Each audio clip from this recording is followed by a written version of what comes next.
Hello friends, engine wear during cold start.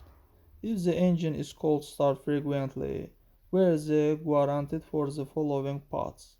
Crankshaft journals, main and connecting rod bearings, crankshaft bearings. All these parts are lubricated with engine oil, and if it loses its properties, the wear of these components accelerates. It should also be said about the oil, because often a cold start of the engine leads to depressurization of the pan.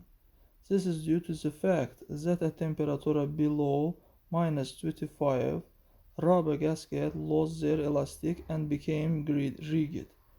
The start motor heats up quickly, and due to a sharp temperature drop, microcracks appear at the gasket, opening the way out of the lubricant.